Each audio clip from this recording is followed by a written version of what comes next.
back again for another video. Today's topic will be about a break off of yesterday's topic mostly, but it's going to be centered around how, because women are the choosers and men are the selectors, the way that we frame failures of relationships should be seen very different as well. So that's what we're going to be talking about today. Now, if you paid attention to my video yesterday, which I hope you did, it was the one titled Men Select, Women Choose. I would suggest you go watch that video before you watch this one, because it will have in it the keys that are necessary in order to understand this video in its full context. So let's get started. I'm going to briefly go over a few things that I mentioned on that video. That way we can bring you up to speed into the context of what I'm getting at here. So on the last video, I mentioned that men select, women choose. When a man makes a selection, it is normally from a group of things, or it can be a group of like things or unlike things. Nonetheless, it's more than one normally. When a woman, let's slow that down. When a man selects, this means that he is getting things together based upon what he needs to accomplish. A man can also choose too. It's kind of like when a man chooses, it looks like if we go to a ice cream parlor, a man chooses what type of ice cream he wants, that he likes.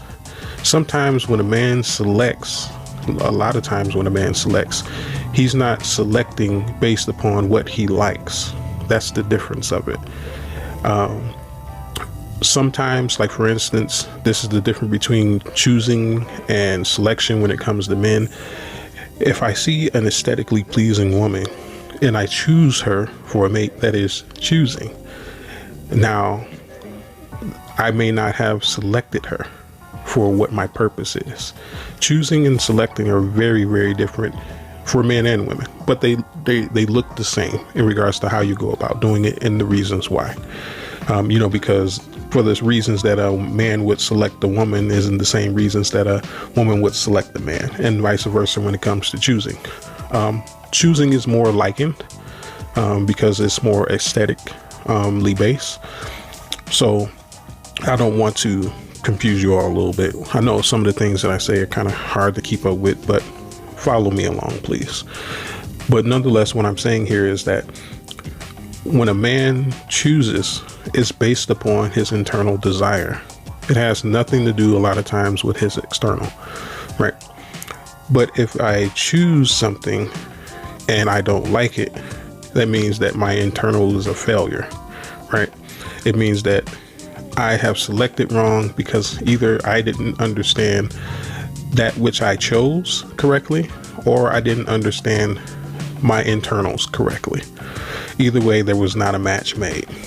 Now, when a man selects, he selects based upon the criteria that he needs to meet according to his purpose, or according to, it's normally revolves around his purpose anyway, or a purpose, because sometimes purpose, they come and go.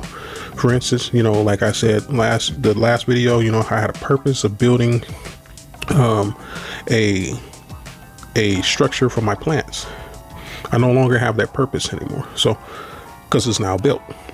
So purpose sometimes can come and go. So the things that you may need for that purpose can sometimes come and go as well.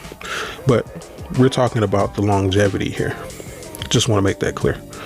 When it comes to the longevity of selection for purpose, it is very bad for a man to pick a woman based upon his inner desires, his choosing.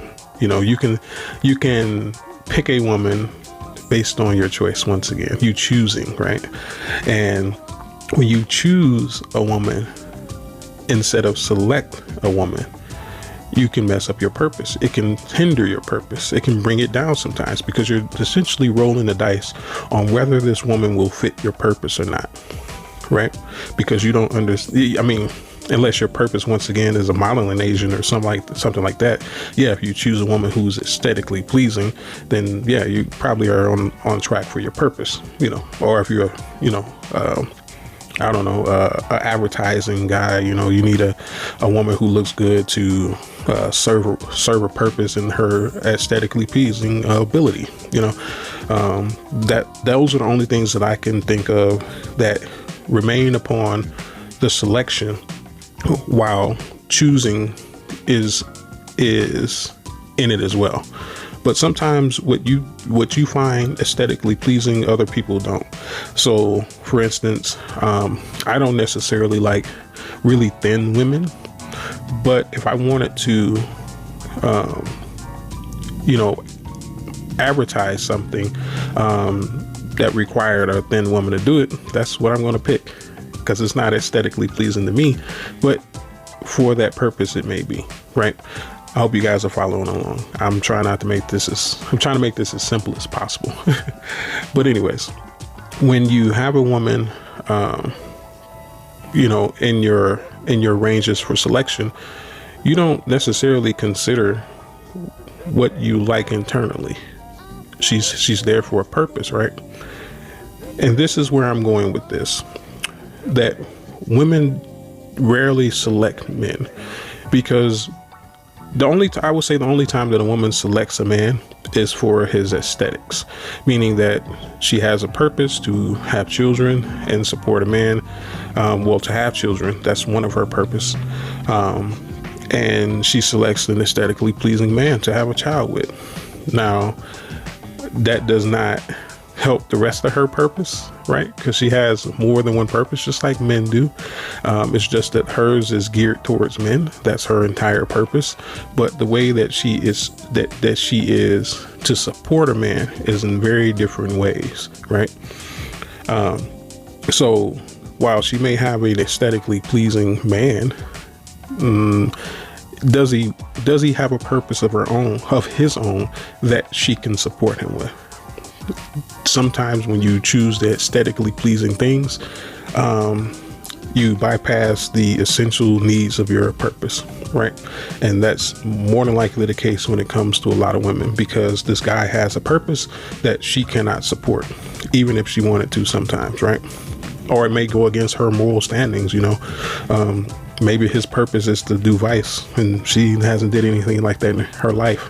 She doesn't have the ability to mold herself to something like that because it goes so harshly against her moral values, right? So that is an illustration that a woman too can select a man for her purpose while bypassing, she can select a man for a purpose, but while bypassing the rest of her purpose in doing so, because women don't have the multifaceted ability to house more than one man in her purpose, right? So literally that man has to satisfy all the reason of her existence, or most of it, majority of it. I don't think there's a man that can satisfy all the reason of her existence, but majority of it, I believe so, yes. But nonetheless, this brings me to the ultimate point that I want to make here. Due to the fact that women can only select one man at a time to serve in her multitude of purpose, to give her multitude in her purpose,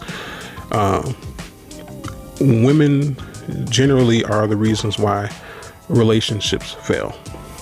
Or, no, I'm not going to say that. I'm going to say women are generally the reasons why they fail at relationships and men don't. And I'm going to explain. I know this sounds kind of crazy, but I'm going to explain why.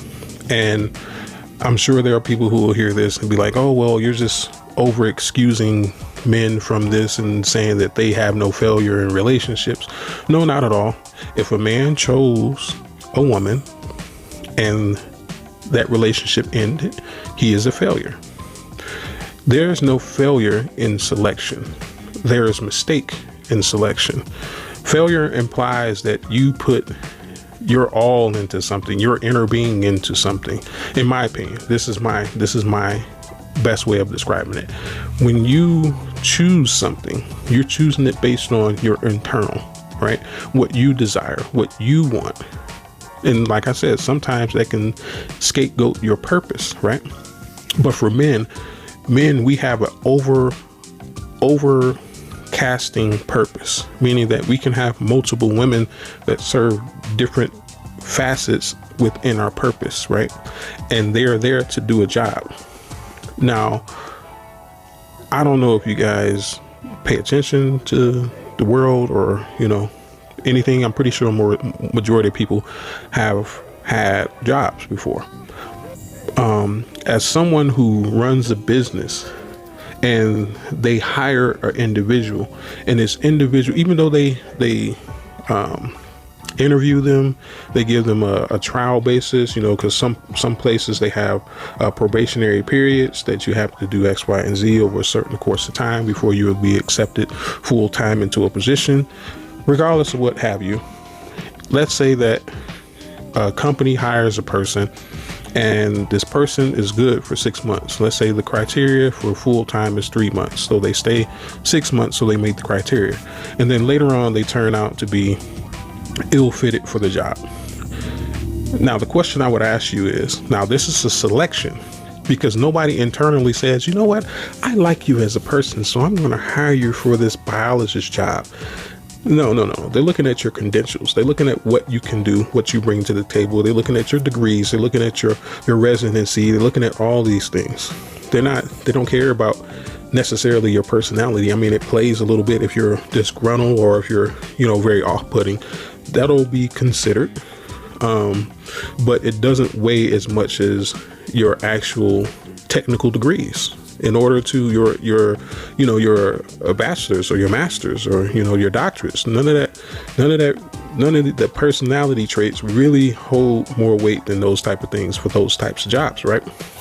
So, like I said, this person turns out to be ill-fitted for the job. Now, is it the company's fault that they hired someone who turned out to be ill-fitted for the job, or is the liability of why the position was a failure for this individual based on the individual? Given that, let's say the company did everything that it should, it paid as much as it should, it followed all the HR regulations and stuff like that, but this person was late all the time. This person was making a lot of mistakes. This person was having arguments with coworkers and so forth. Is it then upon the company to take that as a failure in the way they select the individual for the job? Or is it that this person is just a complete failure themselves? Right. Of course, you cannot predict what people choose to do. You hire them for a job, and if they don't want to do that job, that's on them. Right. So you can't say that the company is lackluster in their ability to pick people if they followed the protocols that were necessary, that were put in place in order to prevent someone ill-fitted crossing their doors, right? And this is the difference that I want to make in how women are failures, because they are the ones who choose, right? Choosing, once again, has to do with your internal factors, what you like, what you desire, what you think will be best for you. That's choosing, right? Selection is just poor selection sometimes. Sometimes that's just the way the cookie crumbles.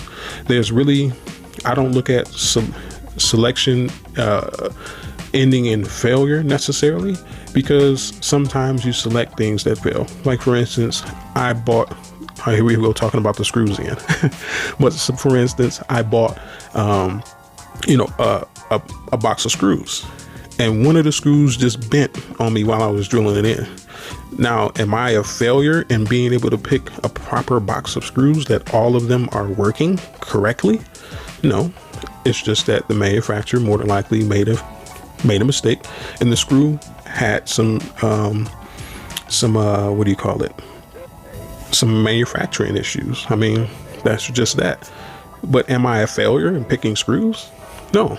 No one would call you a failure. Like if we set 10 screws in front of you and we said pick one, and the one you picked just happened to, fail on you, even though it has the criteria aesthetically, or not aesthetic, I don't want to mix y'all up. It has the criteria from what it looks like and what it's explained to be in order to do the job that you're expected to do. Are you now a failure at picking screws because the 1 out of 10 screws that you picked didn't do the job correctly? No, it's a failure in the product. It's not a failure in the individual's selection. And this is why there is a difference. When women choose men, once again, they do this from external factors, meaning the things that they desire, the things that they need to be met in their purpose, right? But a lot of it has to do with the things that they want, the things that they see being a road to happiness in their lives, and amongst other things. But due to the fact that the entirety of a woman's choosing is not based upon selection, that means that there is some room for failure. My definition of failure denotes an internal choice based upon external criteria, meaning that I chose based upon what I like. For instance, let's go back to the ice cream parlor. Let's say that I wanted to try a new flavor and I picked one that had all my favorite colors in it. I picked, well, not because I'm not picking one that I chose, that I selected before, that I'm selecting now out of meeting the criteria for satiating my thirst for ice cream. This is now a choosing portion of it, because I am making a choice that is something that I have not did before based upon internal factors, such as my favorite colors. And then I get the ice cream and then I taste the ice cream and it tastes horrible. It tastes horrible. I'm sure plenty of you have done this before. You're like, oh, that looks like a pretty interesting ice cream. And you taste it and you're like, nah, that's not it. You're a failure in choice. You're a failure in choosing. So therefore, if we pair that with how relationships are made and formed, women are the ones who hold the L when it comes to failure in relationships. Men don't necessarily hold that L because we are not selecting based upon internal criteria. We're selecting based upon, can you do the job? There is no failure. Once again, if you go back to the company analogy, the company is not a failure because it hired someone who didn't do the job correctly. The individual is a failure because they signed up to do something that they agreed to do and they did not meet the criteria. That's what makes the individual failure and not the company, because the company upheld its end of the bargain according to what the agreed contract was. The only entity that did not meet the criteria was the individual. So I hope this makes sense of how and why women are more than likely the failures in relationships and men are not. Because men select, once again, based upon their purpose, and women select based upon their internal being, right? What they desire, what they find aesthetically pleasing. Can he do this? Can he do that? That has nothing to do with their purpose. Your purpose is to support that man. As long as there's reciprocity in that, as long as you select a man who is giving you reciprocity in your purpose and you serving in his, then there's no failure in between the two of them if the relationship does not work out. It was just not a good match. That's all it was.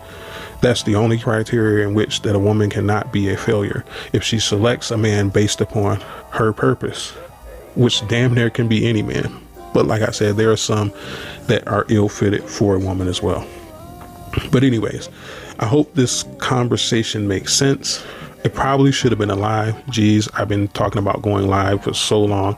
I need to run a couple tests on my computer to make sure that I understand my own software, so that I can give you guys a decent show and it not be chock full of technical errors and, all this crazy stuff that happens to people. There's nothing wrong with it. It's just that you have to do your due diligence before you get on air. That's all it is. But anyways, like, comment, and share. Check me out on Facebook. Check me out on Patreon. But until next time, This has been the Wolf and Beta Close. May you have a good day. And you know it. Peace be with you.